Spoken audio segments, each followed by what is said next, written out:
In this video, I'm going to find the solution of the initial value problem y prime prime minus 2y prime minus 3y is equals to 0. Given the initial conditions, y naught is equals to 2, y prime naught is equals to 14. So given that second order ODE, we see that it is a second order ODE with a constant coefficients.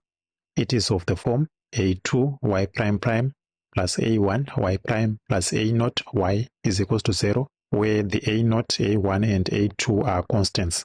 Equations of this form have the auxiliary equation a2 multiplied by m squared plus a1 multiplied by m plus a naught is equals to 0. And the roots of this auxiliary equation determine the general solution that we would get. So by comparing this equation here and this one here, looking at the coefficients of the y prime prime, y prime, and the y of the two equations there, we will see that a2 is equals to 1, a1 is equals to minus 2, a naught is equals to minus 3. So we have those constants there. Substitute them here so that we obtain the auxiliary equation, and we would have our auxiliary equation is m squared minus 2m minus 3 is equals to 0.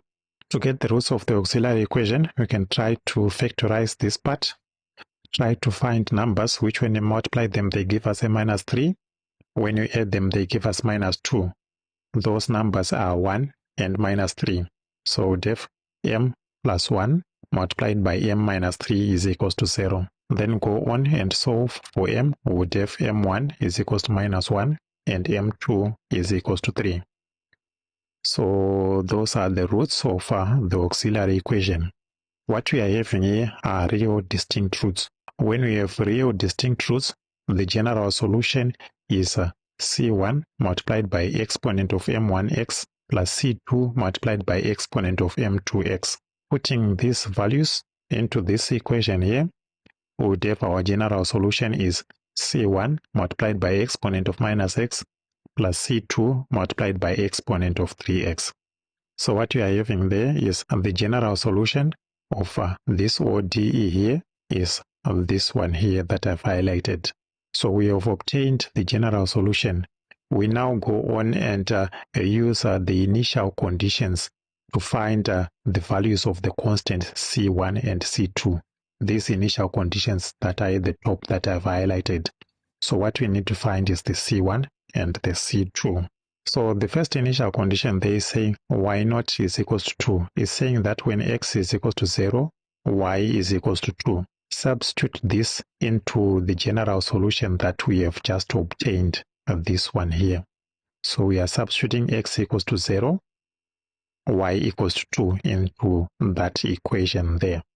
So when we substitute x equals to 0, y equals to 2, on the left hand side there we would have a 2, then we would have c1 multiplied by exponent of 0 plus c2 multiplied by exponent of 0. But when you're looking at the exponent of 0 there, it's a 1. So our equation becomes 2 is equals to c1 plus c2.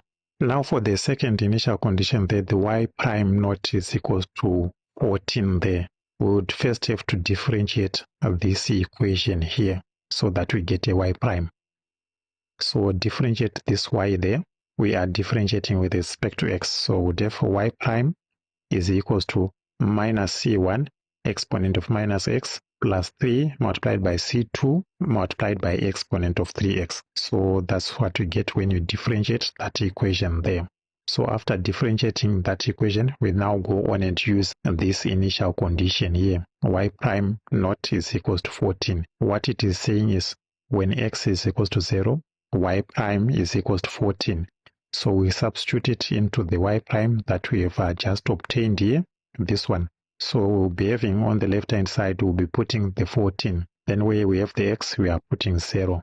So when you do that, we have 14 is equals to minus c1 exponent of 0 plus 3 times c2 multiplied by exponent of 0. For the exponent of 0 here, the result is a 1.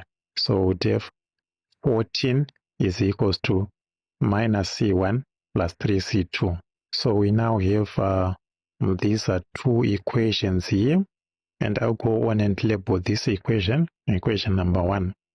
the second equation, this one here, I'll call it equation number 2. What we need to do is to solve equation 1 and 2 simultaneously, and the result that we get when you solve those two equations is that C1 is equals to minus 2 and C2 is equals to 4.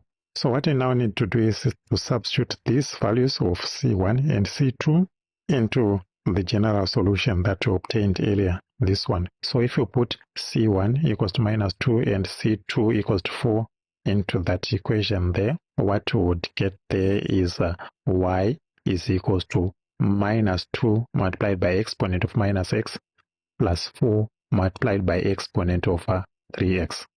So that's the solution of this initial value problem.